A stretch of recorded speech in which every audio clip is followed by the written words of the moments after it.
Mehrabad Airport, Tehran, the 16th of January, 1979. A man in a grey overcoat walks toward a plane in the cold. He is the King of Kings. He rules a country of 36 million people, sits on the oldest throne on earth, and commands one of the largest armies in the world. An army officer drops to his knees and kisses the king's shoe. Another lifts his hand and presses it to his lips. Someone holds a Quran in the air, and the king and his wife walk beneath it, the way Iranian families do when they say goodbye to someone they are afraid they will never see again. He is carrying a small box. Inside it is soil. Iranian soil. He scooped it up because he could not take the country itself. What nobody standing on that tarmac understood was that the man they were bowing to was already dying. He had cancer he had hidden from almost everyone, including his own twin sister, for 5 years. He had less than 19 months to live. This is the story of a dynasty that crowned itself, ruled for 54 years, and then scattered to the corners of the earth. It is the story of where the soldier's grandchildren live tonight, and why 2 of his children never grew old. And it begins, like a lot of these stories do, with a man who started with nothing. Alasht, 1878. A village in the mountains of northern Iran, the kind of place that does not appear on most maps. A boy is born there named Reza. His father, a minor army officer, dies before the boy is a year old. There is no money, no title, no land. By the standards of the empire he would one day rule. Reza Khan was a nobody, a fatherless child from a cold corner of a country that most of the world still called Persia. So he did the one thing a poor boy in Persia could do to climb. He became a soldier. He joined the Persian Cossack brigade as a teenager, and he was good at it, disciplined, enormous, intimidating. He stood well over 6 feet at a time when that made a man look like something out of a legend, and he had a stare that made grown officers go quiet. He rose to brigadier general by 1921, and then he stopped waiting for permission. On the 21st of February 1921, Reza Khan marched roughly 1,200 Cossacks into Tehran and took the capital in a coup that barely cost a drop of blood. But here is the part people forget. He did not grab the crown right away. He was far too patient for that. He took the army first, then the war ministry, then in 1923 the office of prime minister. He spent 4 years making himself indispensable before he ever reached for the throne. The man who was supposed to be ruling Iran, Ahmad Shah of the Qajar dynasty, was off in Europe, more interested in the spas of France than the country he had inherited. The Qajars had held the throne for around 130 years. Reza Khan decided that was long enough. In October 1925, Parliament voted the absent Qajar king out. In December, the same Parliament declared Reza Khan the new Shah. He took the surname Pahlavi, a nod to an ancient Persian language, and he put a crown on his own head in April 1926. Standing beside him that day was his 6-year-old son, newly named Crown Prince. Remember that little boy. He is the one this whole story turns on. Now, Reza Shah was not a gentle ruler, and this channel is not going to pretend he was. But he dragged a medieval country into the 20th century by sheer force of will. He built the Trans-Iranian Railway, hundreds of miles of track hammered across mountains and desert, paid for without a single foreign loan because he refused to be in anyone's debt. He founded the University of Tehran. He built a national army, opened schools to girls, raised the marriage age, and replaced a patchwork of local strongmen with a single centralized state that answered to him. He also crushed anyone who got in his way. When protesters gathered at the Gohar Shad Mosque in 1935 to object to Western dress codes, his soldiers opened fire and killed people inside a holy site. When he ordered women to remove the veil, police tore headscarves off them in the street. For a devout woman, leaving the house suddenly meant choosing between her faith and a beating. This was modernization at the end of a rifle, and it left scars that outlasted him. And in 1935, he sent a request out to the world. Stop calling my country Persia. Call it by the name its people use. Call it Iran. Up to this point, Reza Shah had been winning. He had gone from a fatherless village boy to the absolute ruler of an empire, and he must have believed it would last. That was about to flip. He had spent years playing Britain and the Soviet Union against each other, keeping both at arm's length. In 1941, Those two powers stopped being rivals and became allies against Hitler, and Iran was sitting on exactly the supply route they needed to keep the Soviets armed. In August 1941, British and Soviet forces invaded from both ends of the country at once. The army Reza Shah had spent 20 years building collapsed in a matter of days. On the 16th of September, the British forced him to abdicate in favour of his son. They put him on a ship. They moved him to the island of Mauritius, then to South Africa, and there, in a rented house in Johannesburg, the man who had crowned himself King of Iran died of heart failure in 1944. He was 66. He died thousands of miles from the country he had renamed, surrounded by hired furniture. And here is the detail that is going to matter later, so I am planting it now. When the British took Reza Shah away into exile, he carried out a box of soil from his homeland. But that is getting ahead of the story. First, his son had to lose everything all over again. Mohammad Reza Pahlavi took the oath at 21 years old, in the middle of a foreign occupation, with his father in disgrace and his country full of enemy soldiers. Almost nobody expected much from him. He was seen as soft, indecisive, a polished young man who had been educated in Switzerland while his father did the hard, brutal work of holding the country together. A placeholder. Then came the man who nearly ended him, Mosaddegh, a nationalist wildly popular, an old aristocrat who wept in parliament and slept in an iron bed and was utterly incorruptible. And he was Iran's prime minister. Mosaddegh did something that terrified London. He nationalized Iran's oil. He took the British-owned oil company, the one that would later become BP, and he handed it back to the Iranian people, arguing that Iran's wealth belonged to Iranians. What happened next is one of the most consequential covert operations of the 20th century. In August 1953, the American CIA and British intelligence ran a coup to remove Mosaddegh and hand full power back to the Shah. The first attempt failed so badly that the Shah panicked and fled the country, all the way to Rome, convinced his reign was finished. But an American operative named Kermit Roosevelt, grandson of a president, stayed behind and salvaged the whole thing with bribed crowds and bought generals. Within days, Mosaddegh was overthrown. Hundreds lay dead in the streets of Tehran, and the young Shah flew home a real king for the first time in his life. Here is the irony that runs underneath everything that follows. The same coup that saved Mohammad Reza's throne is the exact thing that would one day destroy it. From that day forward, his enemies had a story they could tell about him, and the worst part for him was that it was true. He did not rule because Iranians had chosen him. He ruled because Washington and London had put him back on the chair. That stain never washed out. 26 years later, it would be on the lips of every protester in the country. For a while, none of that seemed to matter. The Shah launched what he called the White Revolution in 1963. Land redistributed to peasants. Women given the vote. A literacy corps sent out into the villages to teach farmers to read. On paper, it reads like genuine progress, and parts of it were.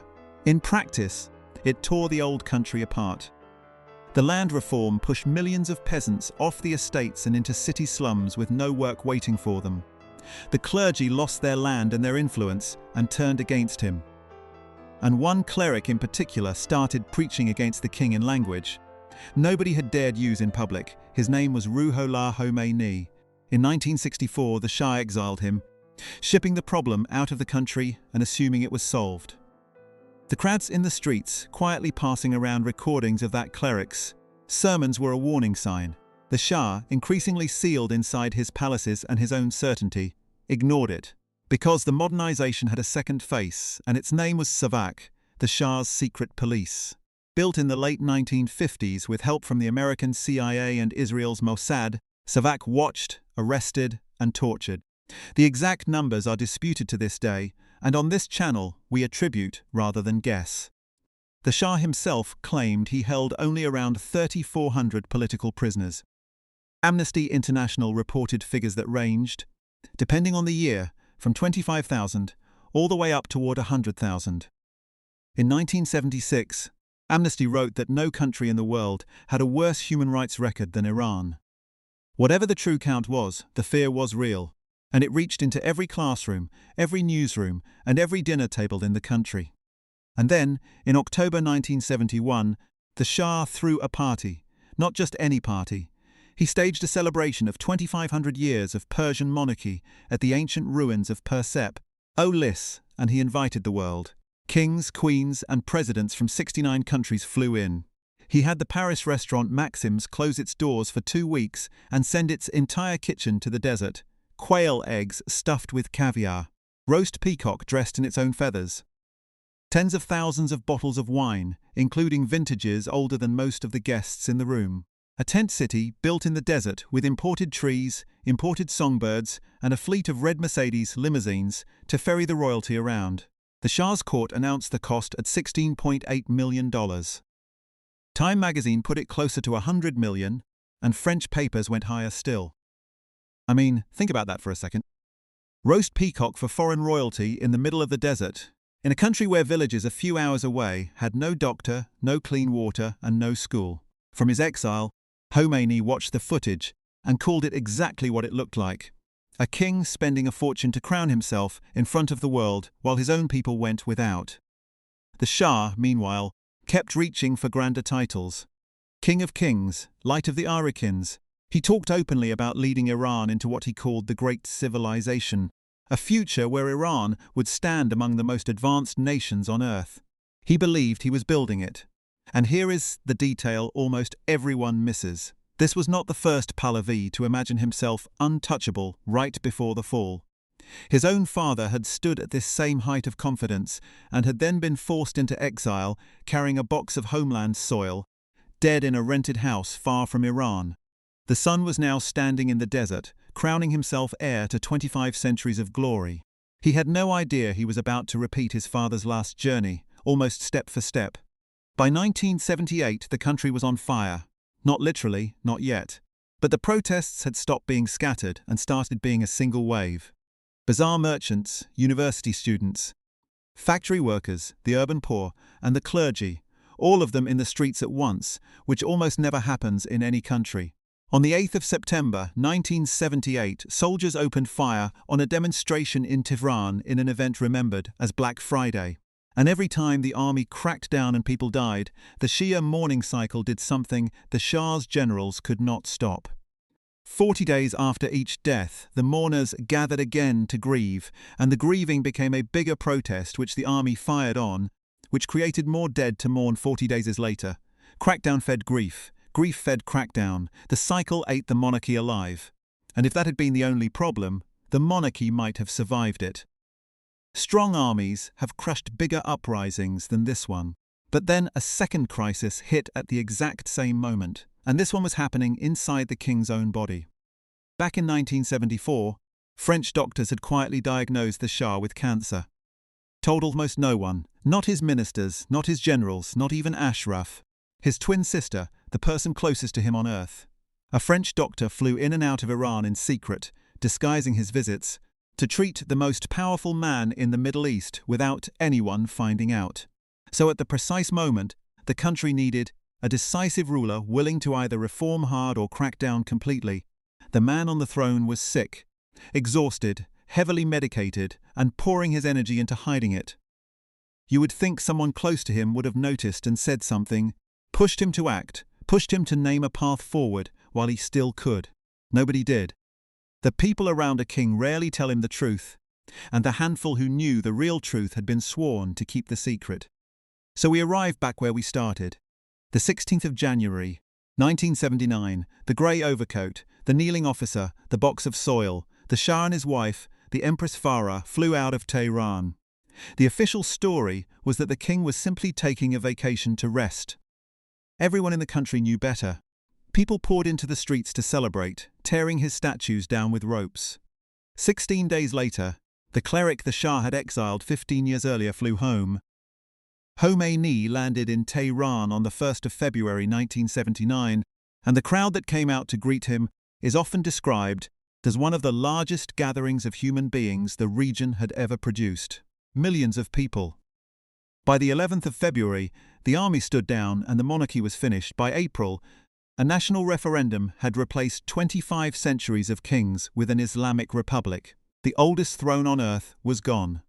and the man who had sat on it was now something Iran had not produced in living memory. A king with no country.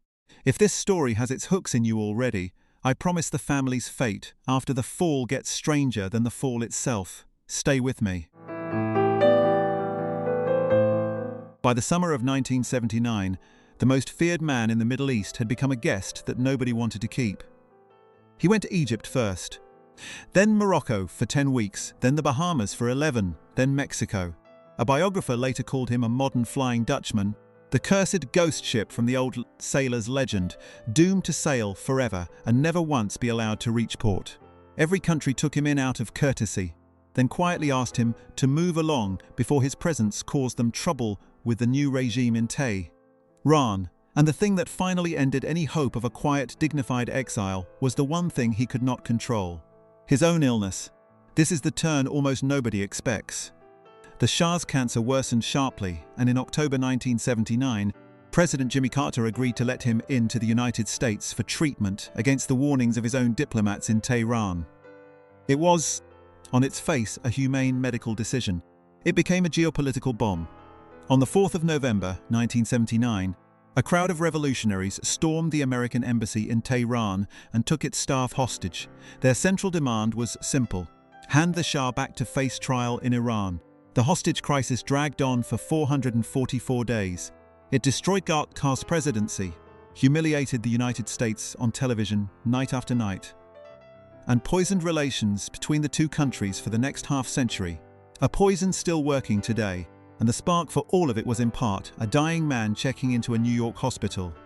After that, even America was too hot to hold him. He was moved to Panama for 12 weeks, where there were credible whispers that he might be extradited straight back to Iran to face a revolutionary firing squad.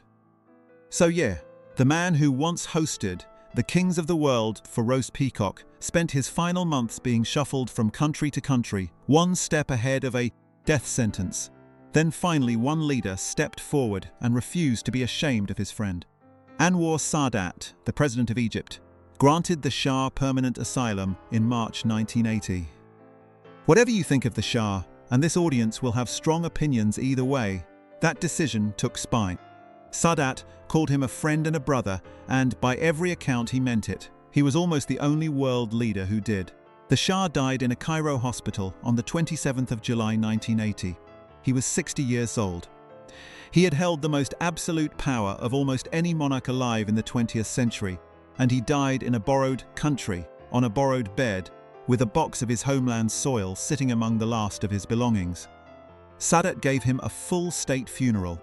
A coffin draped in the imperial Iranian flag, drawn through Cairo on a gun carriage pulled by 6 horses, with a 21-gun salute and around 100,000 people lining the route. Among the mourners were Greece's own exiled king and former American President Richard Nixon, who stood there and called Washington's treatment of the Shah shameful, the abandonment of a loyal ally of 30 years. Not one single sitting head of state showed up. The most powerful man in the region a decade earlier was buried in front of a guest list of ghosts and former rulers. They laid him to rest at the Al-Rifai Mosque, the same mosque where his own father's body had once lain on its long journey home. The same mosque where the deposed king of Egypt is buried. A fitting address when you think about it. A quiet neighborhood of fallen crowns. Most people have never heard what happened next, and it is one of the strangest beats in the entire story. 3 months after his father's funeral, in Cairo, a 20-year-old Air Force cadet stood up and proclaimed himself the lawful king of Iran. His name was Reza, the same name as the village boy who had started all of this 2 generations earlier. He swore an oath on the flag and the Quran. He titled himself Reza Shah II. He had no throne, no palace, and no country on earth willing to recognize the title. He was, on paper, a king. In reality, a grieving young man in a borrowed city declaring himself ruler of a place that had just torn down his family's statues. So where is that dynasty tonight? Let us go through them, one by one, because this channel made you a promise at the start, and we keep it. The Empress Farah, the last Shah Banu of Iran, is alive. She is 87 years old. She splits her life between an apartment in Paris and a home in the Washington area, in the suburbs of Maryland. Every July she makes the journey to Cairo to stand at her husband's tomb on the anniversary of his death. She has buried that husband and, as you are about to hear, 2 of her 4 children. And still she tells reporters that her return to Iran will come, that there is no turning back. She wrote a memoir about her life with the Shah and titled it An Enduring Love. After everything she has lost, she still chose that word. Her eldest son, that 20-year-old who crowned himself in Cairo, is now 65. Reza Pahlavi has lived for decades in the suburbs of Maryland, of all places. A claimant to the oldest throne on earth, raising his family a short drive from Washington. He earned a political science degree from the University of Southern California. He married a lawyer named Yasmin in 1986, and for most of those decades he was a quiet figure, a name that turned up in the footnotes of Iranian politics, and almost nowhere else. That changed when the Mahsa Amini protests erupted across Iran in 2022 and a new generation filled the streets. Some of those protesters began chanting for the Pahlavis to come back, including young people who had never lived under a king. Reza Pahlavi stepped into the spotlight as the most recognizable face of the entire Iranian opposition. By the time of the war between Israel and Iran in 2025, he was holding press conferences in Paris, calling the moment Iran's Berlin Wall and urging the country's soldiers to abandon the regime. And here is where this channel stays honest with you, because this audience can smell a one-sided story from a mile away. Reza Pahlavi is not universally loved by the very people he wants to lead. Polling suggests Iranians split roughly into thirds, a third of them strongly behind him, a third strongly against him, and the rest unsure. His critics, including some of his fellow dissidents, argue that his closeness to certain foreign governments has made him divisive, even, as one of them put it, the opposition to the opposition. He himself insists that his goal is not to take the crown back at all. It is to give Iranians a free vote on their own future. A king who tells the world he might not even want to be king. He and Yasmin have 3 daughters, every one of them born in America. Noor, born in 1992, works in finance in New York. Iman, born in 1993, works in the corporate world and married an American businessman in 2025. And the youngest, named Farah after her grandmother, born in 2004. The heirs to Cyrus the Great are now young American women with American careers. The Shah's other surviving daughter, Princess Farah Naz, is 62. She took a master's degree in child psychology from Columbia and then chose almost the exact opposite of her brother's life. She lives quietly in New York, never married, and stays out of politics almost entirely. Her own siblings nicknamed her Mother Teresa for how gentle she was with people. She is the quiet one, the one who, handed the biggest fall imaginable, wanted the smallest possible life on the other side of it. The Shah's very first child, Princess Shahnaz, born from his early marriage to an Egyptian princess, is 85 and has lived in Switzerland for more than 40 years. She is deliberately, completely silent, no interviews, no activism, no public claims of any kind. A daughter of the King of Kings who came to the conclusion that the safest thing a fallen royal can do is simply vanish into private life and never come back out. If the story ended here, with exiles quietly growing old in Paris and New York and Geneva, it would be a far gentler one. It does not end here. The Shah's youngest child was a daughter named Leila. She was 9 years old when the family fled Iran. She grew up entirely in exile, studied at Brown University, and struggled for years with her health and with a grief she could never quite set down. In June 2001, she was found dead in a London hotel room. She was 31. Her mother later wrote that Leila never recovered from the death of her father and could not bear living so far away from a homeland she had been too young to really remember. A decade later, it happened again. Prince Ali-Reza, the Shah's younger son, was by every account brilliant. Degrees from Princeton and Columbia, a doctoral student at Harvard in ancient Iranian studies, a young man who quite literally spent his life trying to understand the very civilization his family had ruled and then lost. He never escaped his own depression, which deepened after exile and again after the death of his little sister, Leila. In January 2011, he took his own life at his home in Boston. He was 44 years old, so the Empress Farah, who buried her husband in a mosque in Cairo, also buried 2 of her 4 children, 10 years apart. That is the private cost hidden behind the public photographs. The crowns, the banquets, the kings of the world arriving in red limousines. That is what the world remembers about this family. This is what the family actually paid for it. And yet the line did not stop, because Ali-Reza left something behind that almost nobody outside the family knows about. A daughter. She was born in Boston in the summer of 2011, roughly 7 months after her father's death. He never met her. They named her Leila, carrying forward the name of the very aunt the family had already lost in that London hotel room. Sit with what that one name holds. A child born after her father was already gone, named for an aunt who died before she was ever born, into a dynasty that had lost its country before she was even a possibility. 4 granddaughters now carry the Pahlavi line into the future, all of them American-born.